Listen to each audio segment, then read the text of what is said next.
Hello दोस्तों, तो यार हमें यहाँ पे एपिसोड की शुरुआत में फिर से पिछले एपिसोड का सीन दिखाया जाता है कि कैसे यहाँ पे एनी और रायनर अपने टाइटन में ट्रांसफॉर्म हो जाते हैं और दूर से इधर ये सब लोग देख रहे होते हैं और ऑनन कोपॉन यही कहते हैं कि हमेशा ऐसा ही क्यों होता है। और येलेना लीवाई से कहती है कि हम इंसानियत को कभी भी मार काट से दूर नहीं कर सकते, क्यों है ना कैप्टन। यहाँ पे भाई हमें फिर से वही सीन दिखाया जाता है कि कैसे सैमुअल कॉनी से ही पूछते हैं कि भाई हम तो दोस्त थे ना यार, तुमने हमें धोखा दे दिया क्या। तो कॉनी यही कहता है कि हम अभी भी दोस्त है, ऐसी कोई बात नहीं है। लेकिन तो यार आपको पता ही है यार उसके बाद क्या हुआ था। उसके बाद हमें अभी का सीन दिखाया जाता है और आर्मिन इधर देखता है कि भाई डैश की डेड बॉडी भाई पानी में अंदर जा रही होती है और भाई आर्मिन को भी बहुत बुरा लग रहा होता है। वह दूसरी ओर भाई कॉनी के भी हाथ कांप रहे होते हैं और सामने भाई सैमुअल की बॉडी पड़ी होती है। और ऑब्वियसली यार इनको डिटेल में इसलिए दिखाया जा रहा है क्योंकि ये इनके फ्रेंड्स हुआ करते थे काफी अच्छे, जिनसे इनकी काफी अच्छी बातें भी हुआ करती थी। पीछे अभी भी एनी और रायनर भाई येग्रेस से लड़ रहे होते हैं और ये एक्शन सीन्स तो यार आप एपिसोड के अंदर ही देख लेना, इनको क्या ही एक्सप्लेन करूं, है ना। और आपको पता है यार ये एपिसोड कहाँ पे देखना है, नहीं पता तो यार डिस्क्रिप्शन चेक करो और पहले लिंक पे क्लिक कर दो यार। मतलब क्या दिक्कत है, मतलब तुम लोग मेरा यार टेलीग्राम ग्रुप ज्वाइन कर सकते हो, वहाँ पे बहुत मस्ती और कमाल धमाल होता है ना। और यार आपको एक और चीज बताना चाहता हूँ मैं कि चैनल को सब्सक्राइब कर लो यार,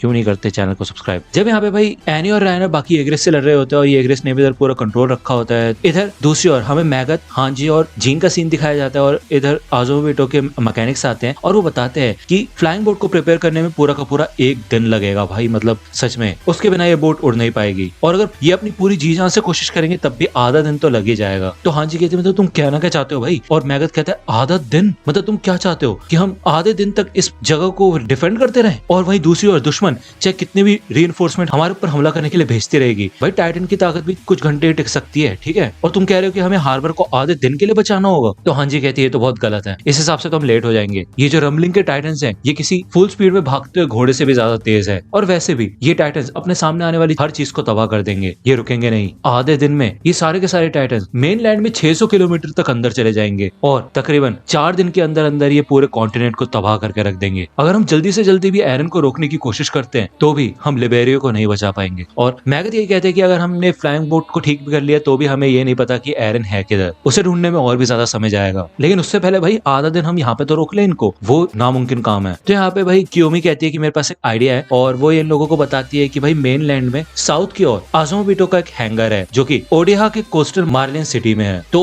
ये एक तरीके से फ्लाइंग बोट को उधर ले जाके भाई सर्विस कर सकते हैं। तो भाई यहाँ पे हांजी यही देखते हैं कि इधर तो थोड़े टाइम में रमनिंग के टाइटन्स पहुंच जाएंगे, इनके पास ज्यादा समय नहीं होगा वहां पे पहुंचने के बाद। लेकिन कियोमी यही कहते हैं कि ओडिहा काफी दूर है और हम रमलिंग के टाइटन से पहले वहां पे पहुंच सकते हैं, लेकिन हमें वहां पे जाके आधा दिन मिलेगा या नहीं ये हमारा दाव रहेगा। तो यहाँ पे हांजी सोचती है दाव, तो यार आपको पता ही होगा कि ये गैम्बल वगैरह वाले वर्ड्स भाई एरविन यूज किया करता था, है ना। वो काफी ज्यादा दाव लगाता था सिचुएशंस पे और हांजी अब यहाँ पे कमांडर बन गए है तो उसको भी इधर दाव लगाना ही पड़ेगा। तो मैगत यही कहता है कि वैसे भी हम यहाँ पे तो फ्लाइंग बोट को प्रिपेयर नहीं कर सकते, तो हमारे पास और कोई चारा नहीं है, चलो फिर शिप के अंदर कोल तो है ना, शिप को तैयार करो। तो भाई मैकेनिक्स ये कहते हैं हमें उसके लिए 30 मिनट लगेंगे निकालने में। तो मैगत ये कहता है कि 15 मिनट में खत्म करो काम, अगर तुम मर जाओगे तो हिजोरो भी खत्म हो जाएगा, साथ ही साथ पूरी दुनिया, ये बात ध्यान में रखना। तो यहाँ पे जीन यही कहता है कि मैं कैप्टन और बाकी सबको लेके आता हूँ और हांजी कहते हैं कि मैं मिकासा को बता देती हूँ। इधर भाई अभी भी एनी और रायनर बाकी एग्रेस से लड़ रहे होते हैं और लड़ क्या रहे होते हैं भाई, उनको मसल रहे होते हैं ये दोनों, क्योंकि भाई टाइटन फॉर्म में है ना। और तभी मिकासा एनी के पास आती है और वो बताती है कि भाई हमारा प्लान चेंज हो चुका है और हम फ्लाइंग बोट नहीं बल्कि शिप को लेके यहाँ से जाएंगे और कॉन्टिनेंट पे जाके फ्लाइंग बोट की सर्विस करेंगे। तो जब वो लोग शिप पे चढ़ेंगे तो उनको खबर देना। एनी देखते हैं कि नीचे से आजोमोबिटो के मैकेनिक्स वगैरह जा रहे होते हैं और मिकासा रायनर को भी ये बात बता देती है। भाई यहाँ पे जब ये सब लोग भाग रहे होते हैं तो फ्लॉक इनको देख लेता है और वो सबको ऑर्डर दे देता है कि ये आजोमोबिटो के मैकेनिक्स हैं, इनकी जाके पैण बजा दो। और ये सब के सब भाई उन पे शूट करने लग जाते हैं, लेकिन तब यहाँ पे मिकासा आ जाती है और पीछे से हांजी भी आ जाती है, वो भी 2 सोल्जर्स को काट देती है और भाई फ्लॉक भी इनके ऊपर गोलियां चलाता है भाई। और वो यही सोचता है कि भाई आजोमोबिटो अभी इतनी जल्दबाजी क्यों कर रहे हैं और वो अपनी जान खतरे में डाल के जा क्यों रहे हैं कहीं वो। तो यहाँ पे बेसिकली भाई फ्लॉक समझ जाता है कि ये लोग शिप से भागने की कोशिश कर रहे हैं। ये सब के सब येग्रेस भाई इनको रोकने की कोशिश करते हैं, लेकिन रायनर इनकी बुलेट से इन सभी को बचा लेता है। वहीं दूसरी ओर अगर एनी की बात करें तो भाई एनी के पास तो आपको पता है कोई आर्मर वगैरह नहीं है। हाँ वो कुछ कुछ जगहों से अपनी स्किन हार्ड कर सकती है लेकिन पूरी बॉडी हार्ड नहीं कर सकती, है ना। तो ये सब के सब लोग भाई एनी को छोड़ देते हैं और आजोमोबिटो के ऊपर एम लगा देते हैं थंडर स्पेयर्स का। लेकिन भाई एनी अपना हाथ ले आती है बीच में और भाई जिससे कि एनी का हाथ ही टूट जाता है टाइटन वाला। वो अपना यहाँ पे एक हाथ खो देती है और किसी तरह इन सबको बचा लेती है। एनी इनके साथ ही आगे बढ़ रही होती है और तभी और भी एग्रेस्ट आते हैं और अपने थंडर स्पेयर्स फिर से मारते हैं, लेकिन भाई इधर इस बार रायनर एनी को आके बचा लेता है और अपने मुंह पे सारे के सारे थंडर स्पेयर्स ले लेता है। यहाँ पे फ्लॉक समझ जाता है कि इनका प्लान यही है कि वे फ्लाइंग बोट को कॉन्टिनेंट पे जाके सर्विस करेंगे। तो फ्लॉक इन सब येगरिस्ट को ये कह देता है कि सारे के सारे थंडर स्पेयर लेके आओ, चाहे जितने भी हो। ये लोग शिप से जाके एरन को मारने की कोशिश कर रहे हैं, तो हमें इस शिप को किसी भी हाल में तबाह करना होगा। अगर एरन मर गया तो पैराडाइज आइलैंड भी इस खून के समुद्र में डूब जाएगा और फिर से पूरी दुनिया हमारे पीछे पड़ जाएगी और हमारे पेरेंट्स, बच्चों और हमारे भाई बहनों को मार डालेगी। तो चलो फिर शिंजो ससागेओ।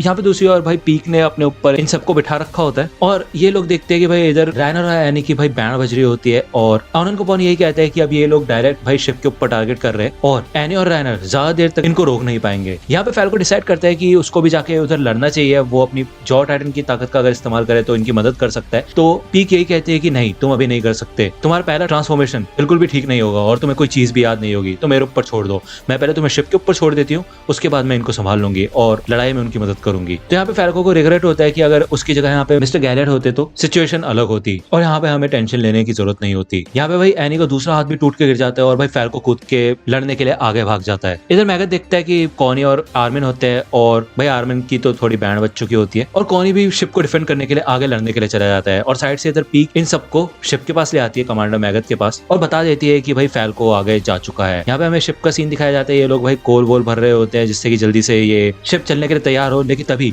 हांजी और मिकासा देखते हैं कि पीछे से एक ट्रेन आ रही होती है जिसके अंदर भाई रीइंफोर्समेंट्स होती है, यानी कि और भी येगरिस्ट सोल्जर्स होते हैं जो कि इनको रोकने के लिए आ रहे होते हैं। हाँ जी यही कहती है कि अगर हमने इनको रोका नहीं तो ये हमको कुछ भी करने से पहले मिटा देंगे। लेकिन इससे पहले कि ये कुछ करे भाई यहाँ पे ट्रेन के अंदर एक धमाका हो जाता है जिससे कि इस पूरी ट्रेन की बैंड बज जाती है।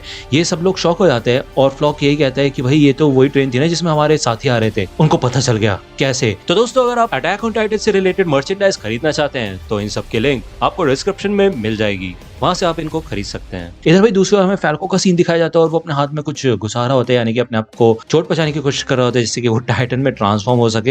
लेकिन तभी ऊपर से जीन आ जाता है और वो उसे कहता है तुम शिप पे क्यों नहीं गए, तुम यहाँ क्या कर रहे हो। तब यहाँ पे भाई हमें दिखाया जाता है कि भाई एनी का मुंह भी टूट के नीचे गिर जाता है। मतलब यार एनी के पास कोई आर्मर नहीं है, आप लोगों को पता होगा, और ये अगर इसके पास थंडर स्पेयर्स हैं तो थंडर स्पेयर्स तो यार आर्मर टाइटन की भी बैंड बजा देते हैं, तो यार एनी तो फिर भी नॉर्मल है यार। और यहाँ पे बेसिकली दोनों की ही बैंड बज चुकी होती है, ये दोनों ही बहुत बुरी हालत में होते हैं। रायनर भी पूरी तरह से हिलने की कोशिश कर रहा होता है और कुछ कर नहीं पाता और एनी तो बेचारी डर के मारे यार जमी जाती है यार, वो कुछ देख भी नहीं पाती क्योंकि उसका मुंह भी टूट चुका होता है। यहाँ पे ये सभी के सभी एग्रेस्ट भाई इनके नेप पे फोकस करते हैं, लेकिन तभी भाई कॉनी आता है और इन सभी एग्रेस्ट को मारना शुरू करता है। काफी कमाल की एंट्री लेता है। अब ये तो आप भाई एनिमे में देख लेना है ना, इसमें क्या ही एक्सप्लेन करूं। इधर मिकासा भी भाई कॉनी की मदद करने के लिए आगे आती है और वो कहती है कि भाई नेक्स्ट प्लेन 2.0 को सब्सक्राइब कर लो। यहाँ पे भाई जीन भी एक एग्रेस्ट को मारता है और वो मन में यही कहते हैं कि अगर हम एक भी पल के लिए हिचकिचाए, तो मिकासा भी मन में यही सोच रही होती है कि अगर हम एक भी पल के लिए हिचकिचाए तो हम ये रंबलिंग रोक नहीं पाएंगे। इधर भाई एक घर के नीचे से पीक आ जाती है और वो कुछ येगरिस्ट सोल्जर्स को खा जाती है और फ्लॉक को गुस्सा आता है। वो सबके सब येगरिस्ट को ये ऑर्डर देता है कि अपने एंटी पर्सनल इक्विपमेंट का इस्तेमाल करके इन सबके सब धोखेबाजों को खत्म कर दो और कार्ड टाइटन को भी थंडर स्पेयर्स से मारो। यहाँ पे भाई कार्ड टाइटन भी थंडर स्पेयर्स से बचती बचती आगे भागती रहती है और ये सबके सभी इधर मुश्किल में होते हैं। भाई हांजी के पीछे भी येगरिस्ट होते हैं, इधर मिकासा भी भाई येगरिस्ट से लड़ रही होती है। इधर हमें कॉनी का भी सीन दिखाया जाता है, जीन का भी सीन दिखाया जाता है और भाई येगरिस्ट काफी ज्यादा है और ये गिनती के कुछ लोग हैं। इधर पीक के ऊपर भी भाई थंडर स्पेयर का हमला होने वाला होता है और फ्लॉक यही कहता है कि हमें इस आइलैंड की, अपने देश की रक्षा करनी है, तो आगे बढ़ते रहो। तभी हांजी इधर साइड में देखते हैं कि भाई फैल्को अपने टाइटन में ट्रांसफॉर्म हो जाता है और इधर हमें फैल्को के पहले ट्रांसफॉर्मेशन का सीन दिखाया जाता है जिसका आप सभी को वेट था। तो भाई इधर फैल्को भी आके येगरिस्ट को मारना शुरू कर देता है और काफी तेज चिल्लाता है। अब क्योंकि इन सबका यहाँ पे ध्यान भट चुका होता है तो जीन इन सबको ऑर्डर देता है कि भाई इनका ध्यान भट चुका है, चलो फिर यही मौका है, इनकी बैंड बजाओ। और भाई सबके सब येगरिस्ट के ऊपर ये सभी के सभी स्काउट्स भाई हमला करना शुरू कर देते हैं और उनको काटना पीटना शुरू कर देते हैं। वही दूसरी ओर भाई जॉ टाइटन यानी कि फैल्को भी पागल हो जाता है और वो पूरी तरह से भाई हमला ही कर देता है यार येगरिस्ट पे। इधर फ्लॉक को भी काफी ज्यादा गुस्सा आता है और भाई उसका तो दिमाग ही खराब हो जाता है, वो इन सबसे बच बचा के भाई आगे जाने लग जाता है। इधर हांजी फ्लॉक को रोकने की कोशिश करती है लेकिन भाई फ्लॉक आगे बढ़ता रहता है और उसके बाद यहाँ पे एक थंडर स्पेयर बचा होता है और वो यही सोचता है कि बस ये एक थंडर स्पेयर अगर इस शिप के नीचे लग गया तो ये शिप डूब जाएगी और हम जीत जाएंगे। तो भाई यहाँ पे ये लोग हारने ही वाले हैं और मतलब बेसिकली फ्लॉक का बस एक निशाना है, वो भी बिल्कुल सही लगना चाहिए और ये थंडर स्पेयर फायर करने से पहले यही कहता है कि इस थंडर स्पेयर से मैं पूरे एल्डिया को बचा लूंगा। लेकिन तभी भाई फ्लॉक को शूट कर देता है जिससे कि फ्लॉक का निशाना भाई बिल्कुल साइड में समुद्र में जाके लगता है और ये शॉट भाई गावी ने लगाया होता है। तो यार अब बताओ, ये दोनों काफी हेटेड कैरेक्टर्स है, गावी और फ्लॉक दोनों ही सबसे बेकार कैरेक्टर्स लगते हैं मेरे को। तो आपको क्या लगा, गावी ने काफी अच्छा किया या फिर बुरा किया? इधर येगरिस्ट भी काफी शौक हो जाते हैं कि कैसे भाई फ्लॉक की बैंड बज चुकी है और मिकासा आके भी इन लेकिन सभी के सभी येगरिस्ट को मार गिराती है। शिप इधर से निकलने के लिए रेडी हो चुकी होती है और भाई इधर फैल्को का टाइटन तो बिल्कुल पागल ही हो चुका होता है। पीक उसे रोकने के लिए आती है लेकिन फैल्को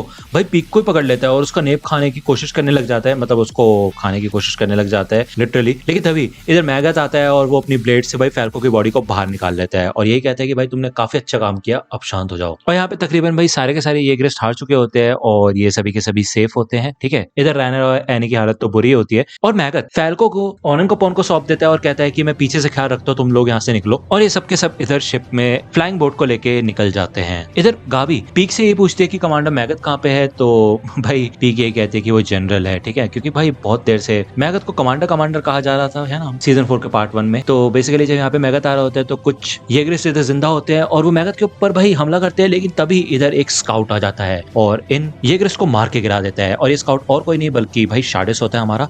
और मैगथ ये कहता है कि तुमने उस ट्रेन को उड़ाया था, है कि नहीं? तो शार्डिस कहता है कि हाँ, लेकिन तुम शिप पे क्यों नहीं गए? तो यहाँ पे मैगथ यही बताता है कि इधर एक मार्लिन क्रूजर खड़ा हुआ है ना, जिसको पहले पकड़ के रखा था और ये काफी ज्यादा फास्ट है। हमारे साथी जो कि अभी शिप में गए हैं, येगरिस्ट इस क्रूजर का इस्तेमाल करके उसको पकड़ सकते हैं और उसकी बैंड भी बजा के रख सकते हैं। ये काफी फुर्तीला है, तो इसलिए मैं पीछे ही रुक गया जिससे कि इसको मैं यहाँ पे डुबा सकूं। तो भाई शार्डिस भी इसके साथ ही जाता है इस शिप को डुबाने के लिए। ये दोनों के दोनों अंदर जाते हैं और शार्डिस यही कहता है कि भाई वो तो तैयार हो रहे पूरी तरह से। मैगथ कहता है कि मेरे को इससे कोई फर्क नहीं पड़ता, मेरे को बस इन सब में आग लगानी है, लेकिन अगर तुम चाहो तो अभी समुद्र में कूद सकते हो, यही सबसे बढ़िया मौका है। तो शार्डिस कहता है नहीं, कोई जरूरत नहीं है, मैं भी वैसे मरने के लिए एक जगह ही ढूंढ रहा था। मैगथ यही पूछता है कि तुमने हमारी मदद क्यों की? तो शार्डिस कहते हैं कि मैंने अपने स्टूडेंट्स को साउथ की ओर जाते हुए देखा था सिगानशिना फोर्ट से, और उनमें एनी लियोनहार्ट भी शामिल थी। तो मुझे पता चल गया था कि इन लोगों का कुछ प्लान है और मैं शॉक हो गया कि कैसे ये सबके सब बच्चे बड़े हो चुके हैं। तो मैगथ यही कहता है कि अगर तुमने रीइंफोर्समेंट को रोका नहीं होता तो हमारी बैंड बच चुकी होती। लेकिन जो भी है, एक न एक दिन ऐसा आएगा जिस दिन तुम उन हीरोज के नाम से जाने जाओगे जिन्होंने दुनिया को बचाया। तो शार्डिस यही कहता है कि उनमें तो तुम्हारा भी नाम आएगा, है ना? तो मैगथ यही कहता है कि मैंने ऐसा कुछ भी नहीं किया है जिससे मेरे को कोई गर्व हो, और मैंने हमेशा से ही अपनी अंदरूनी आवाज को दबा के रखा और उन बच्चों को देश के लिए हथियार बनाया। साथ ही साथ उन्हें ऑर्डर भी दिया कि वो दीवारों में छेद करे। और अब मुझे आखिरकार एहसास हो चुका है कि वो बच्चे अपनी आम जिंदगी भी जी सकते थे, और ये सोच के मुझे पता नहीं कितनी खुशी होती। तो शार्डिस ये कहते हैं कि भले तुम्हें अपने ऊपर गर्व ना हो, लेकिन मैं तुम्हारी इज्जत करता हूँ। लेकिन तभी भाई बाहर से येगरिस्ट आ जाते हैं और वो देख लेते हैं कि अंदर छुप के कुछ कर रहे हैं और बोलते हैं कि दरवाजा खोलो। इधर ये दोनों